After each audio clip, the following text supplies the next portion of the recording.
Welcome back to Regency Rumors. I'm Kayla, and here on my channel I explore period dramas, history, and historical fiction. And today we are talking about a trend that's been going all around social media, main character syndrome, i.e. people who think everything is about them. Whether it's influencers making questionable videos out in public, Karens having meltdowns at department stores, or celebrities singing cringy songs from their mansions during COVID, with the use of social media, main character syndrome is alive and well. Weekly, I'm seeing articles about tourists overcrowding historic cities, climbing over sacred monuments or temples, or complaining online about a myriad of misconceptions of the areas that they're visiting. The most recent area to get buzz around overcrowding and tourist dissatisfaction is Salem, Massachusetts, dubbed the witchiest city in the world. Once a colonial town rampant with witchy hysteria, unlawful accusations, and puritanical persecution known as the Salem witch trials,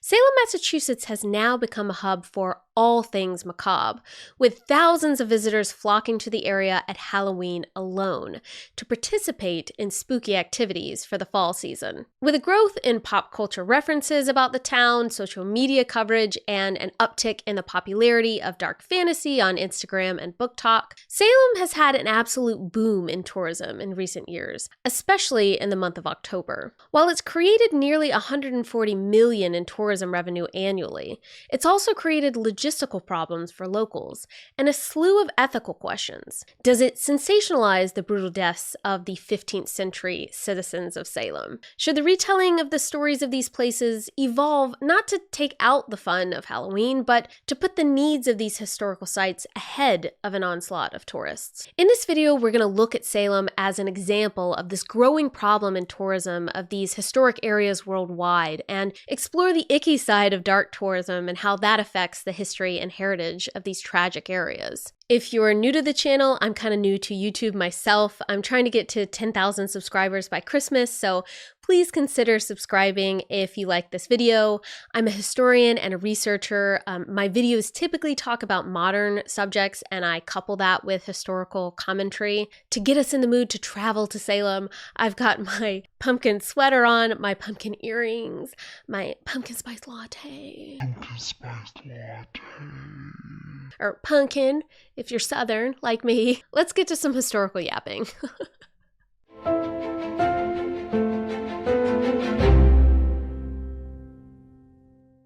With the widespread belief in witches across Europe in the medieval period, so grew the sweeping effects of witch hysteria.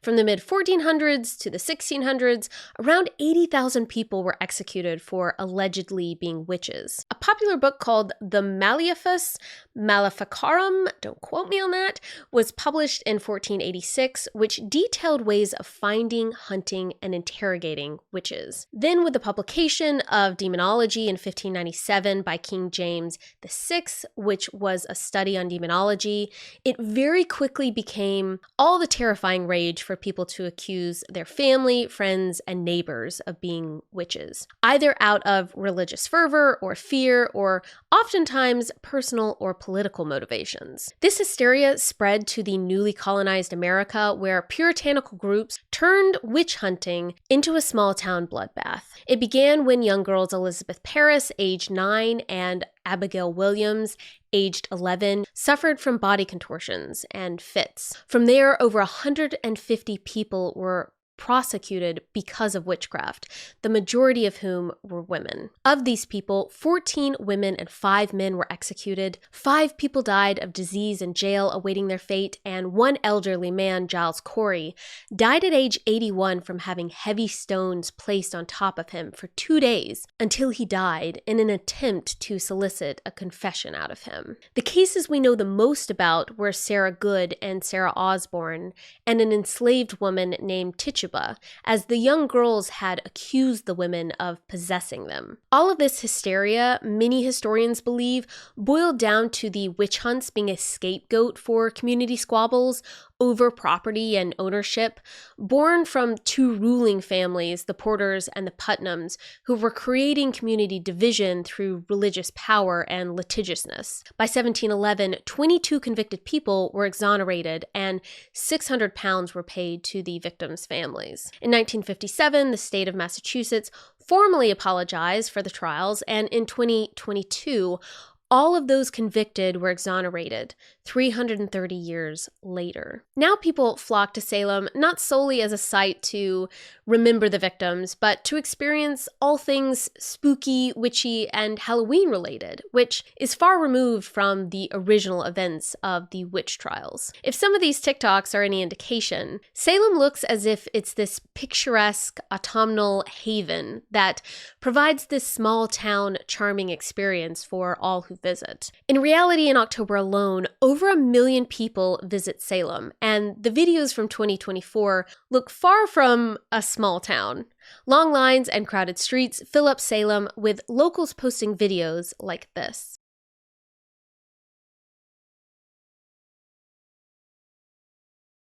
So many videos point to creators having to visit Salem in October, creators answering the burning question, was it worth it to visit Salem in October? Is Salem worth the Insta-hype? Is Salem spooky enough? All of these are through the eyes of creators kind of pushing these transformational, individualistic experiences that are meant to be special to travelers, make you feel a certain way, or for you to be able to get the perfect Insta post on the New England town like they are. I visited Salem as a teen with my mom and aunt, and I remember us taking a few pics on a digital camera that I think I shared with a friend or two in person, but it's in a box somewhere at my parents'. For a lot of us, that was our experience of travel for years and years. We went to towns like Salem, we took a few pics, we read the plaques, maybe bought a guidebook, and then we talked about our experience with our family and friends when we returned. Now going to places like Salem for many has to be an aesthetic experience.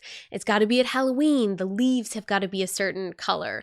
Visitors have to wear a certain attire so it makes picturesque posts and videos. So how did society get this way, where travel is such a main character activity that content creators are willing to risk their lives for the perfect photo that 300 other people are taking on the exact same rock? If somewhere isn't exactly as they've seen it beautifully displayed on TikTok or Instagram, why are people creating rant videos on why someone's hometown wasn't cool enough to visit?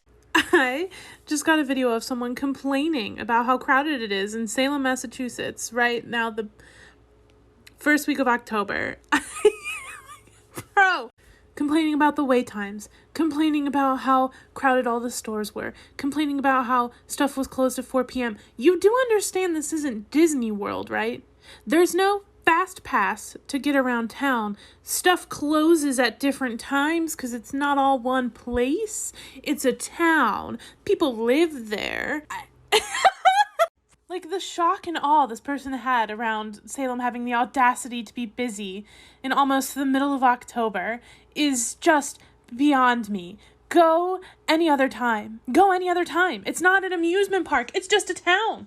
It's just a town. Why is traveling such a main character activity these days? For tourism, the push for individualized travel came out of World War II and this need for safety. Campers and RVs were becoming popular and being mass-produced with this sentiment that you couldn't necessarily trust hotels or bed and breakfasts after the war because the world is a scary place. It's better to have your own space, your own little kitchen, and your own bed, your own domain when you travel. That's the safest way. You and your nuclear family can have these leisure experiences as a small unit, rather than, say, the Victorians traveling to seaside resorts for their health, the grand European tours of the Edwardian period, or traveling for religious pilgrimage purposes in the medieval period. Tourism as we see it today, where tourists travel for very personal reasons and for vacation purposes, has evolved over time, but this very individualistic view of travel as we see it today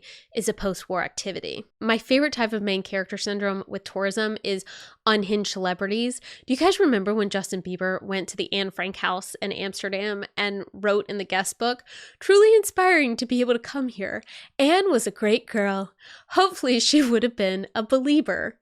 Like, I can't. How focused do you have to be on yourself to go to the Anne Frank house, the hiding place of a girl who died in a concentration camp, and write that hopefully she would have been a believer? Like, you can't make this kind of stuff up. Now main character syndrome has morphed into this when people travel. Even though thousands of other people are recording and posting the same content you are at a lot of these tourism locations, going to these tourism spots, for a lot of them, it's all about this individualistic need for me to take that photo, for me to say I've been there, and for other people online to know about it, and for me to have the evidence of this online at the right time for the right audience. Which is why you have so many people visiting places like Santorini over the summer that turns these areas into no longer quaint, picturesque tourism locations, which is why people go there in the first place, but packed tourism photo opportunities where all of these people are taking pics of the same place. And I've got no idea how actually fun it is to visit a place like this now at the height of tourism times. Like, take away all of these people presumably sharing these shots of Santorini. In this exact moment, as they are standing there, are these people happy? Like, are they enjoying the actual moment in time in Santorini?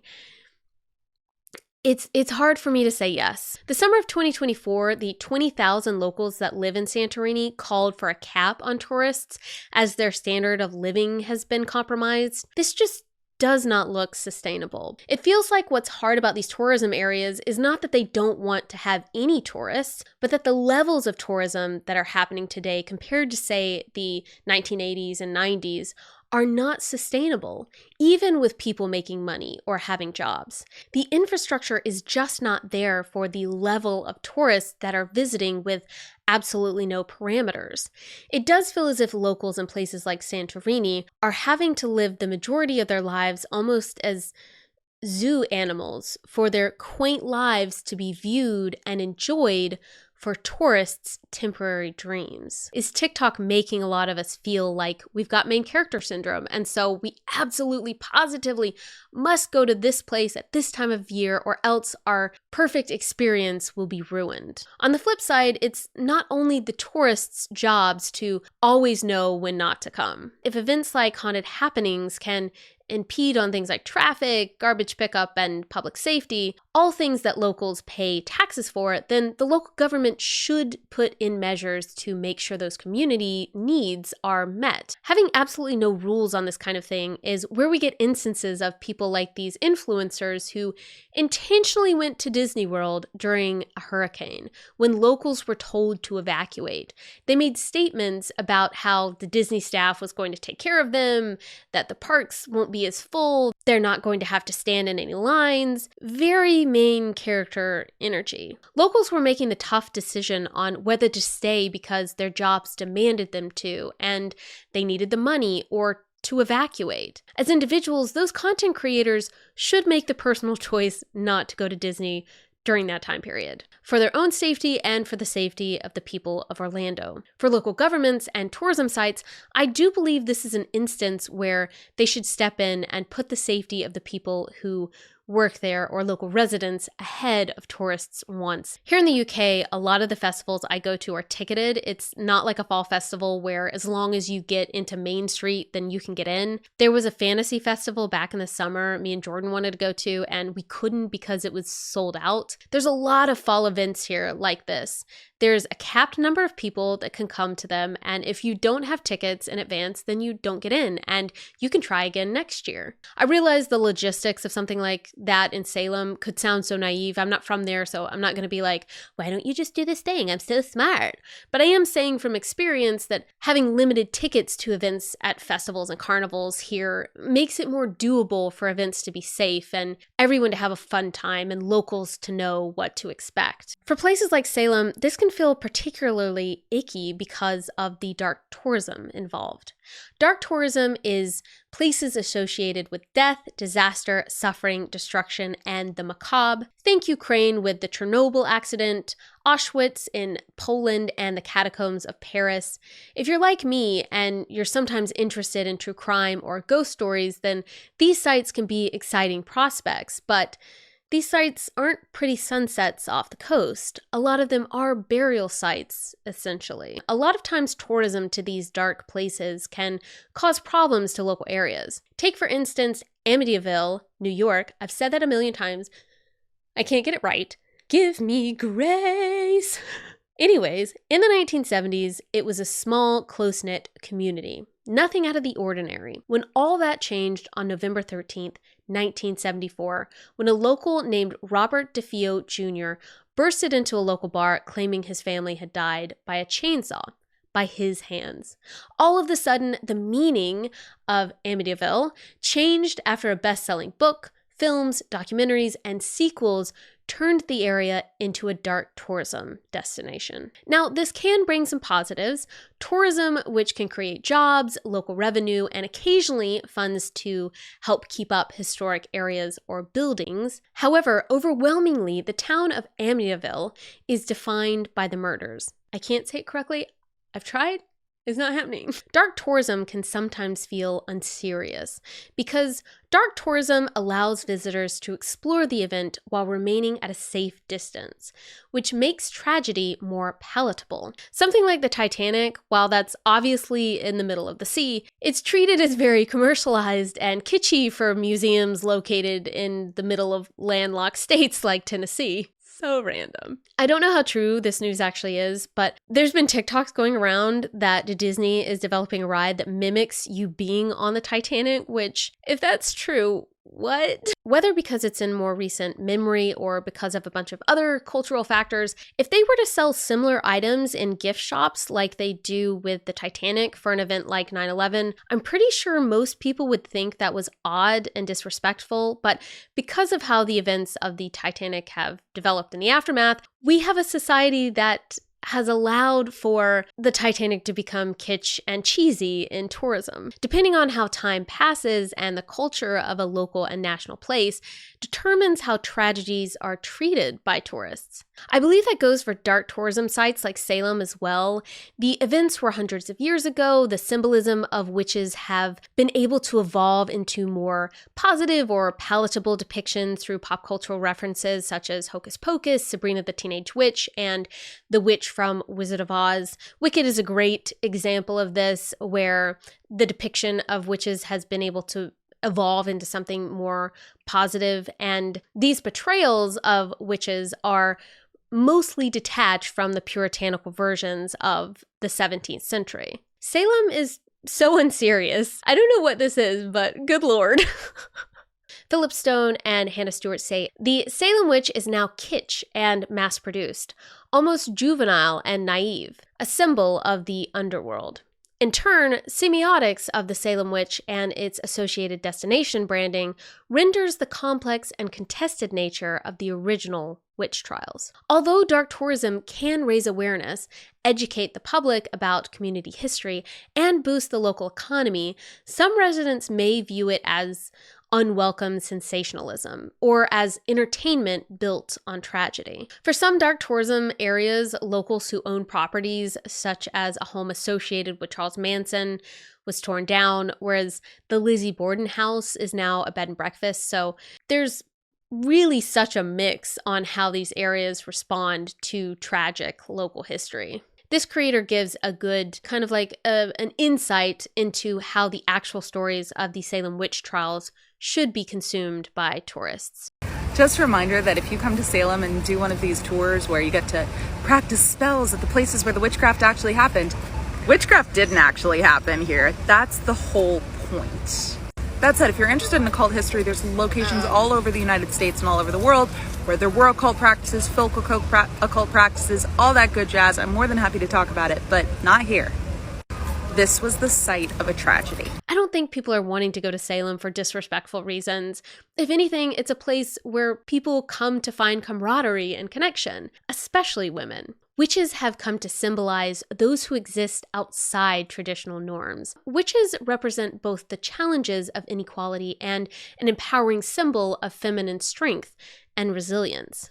I don't think the spooky fun should be taken out of Salem. There's a lot of people coming for the witchy vibes or the witch community, or because at the heart of it, they feel a connection with the storyline of ostracized people on the outside of society that have something special about them. This video is not meant to look down on people who visit Salem at Halloween, but it is an example of a tourism area where we can take a magnifying glass and go, hey, women and men were persecuted and executed here, and you've got tourists claiming that it's goth Orlando. Tourism researcher Beth Wild Heidelberg says, and she mentions dark tourism in a term like ghost enterprise, cities have a chance to provide a voice in the ghost enterprise, provide context, and ensure that the story is based on current research, regardless of how the event is being presented by others. I'm not saying that there aren't heritage sites or tours or other tourism experiences that focus on the witch trials or don't sensationalize them. I know that the Salem Witch Museum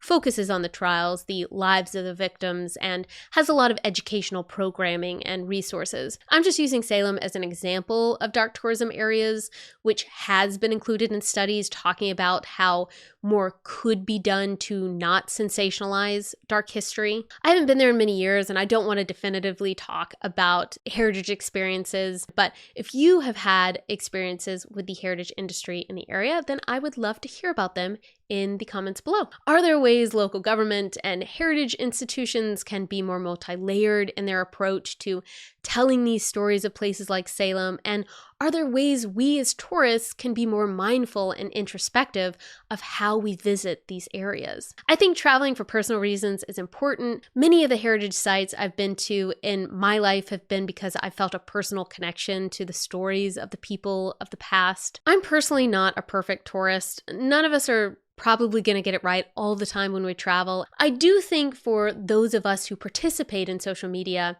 it does put pressure on us to believe that above all else, we need to make sure that we have the most aesthetically pleasing content at the exact right time to share online.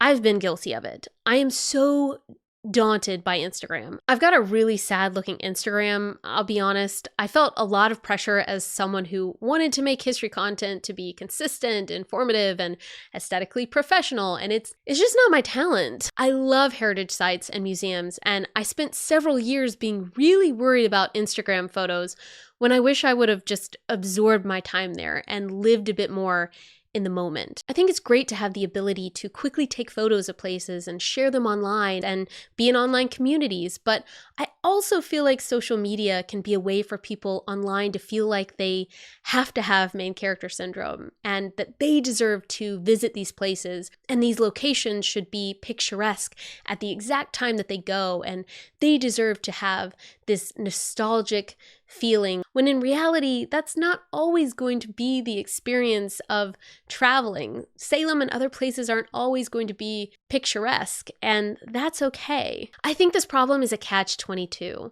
Areas like Salem often rely on tourism. It's helpful for a lot of them to have this level of tourism. However, it would probably be more useful if this level of tourism were more spread out during the year than concentrated during one season. And I know that people travel to Salem all times of the year. I did in the summer, I think, so I'm not saying that people don't travel other times. I've not really come across TikToks or Instagram posts of people saying that they really want to visit Salem to pay respects to the victims of the witch trials or just learn more about them. It's because they have a love of things that are haunted or Halloween, they're Wiccan, or they like films like Hocus Pocus, or the commercialized version of witches with the pointy hats and flying around on broomsticks. There's nothing wrong with that, but it is a far cry from the reality of what happened in the area, or how witches were viewed in the past. For a lot of places like Salem, one of the biggest reasons people want to visit there is to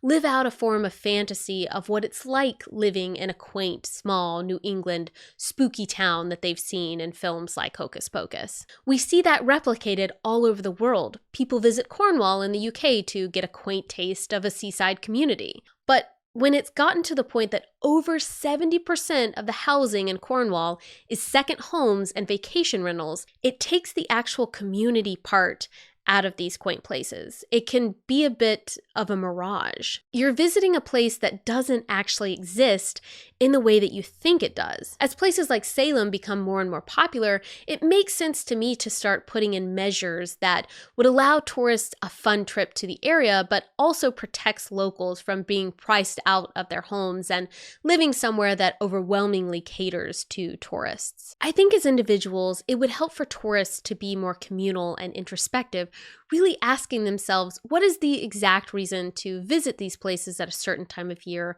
or at all? Hawaiians are really fed up with the strain of tourism. It's really affected the locals. And I totally understand. People want to be able to go to these beautiful places like Hawaii. But I think it behooves us, when we're in tourist mode, to do a bit of research into an area, to maybe think about ways that your tourism can actually benefit the local economy and not just billionaire investors willing to strip people of their land.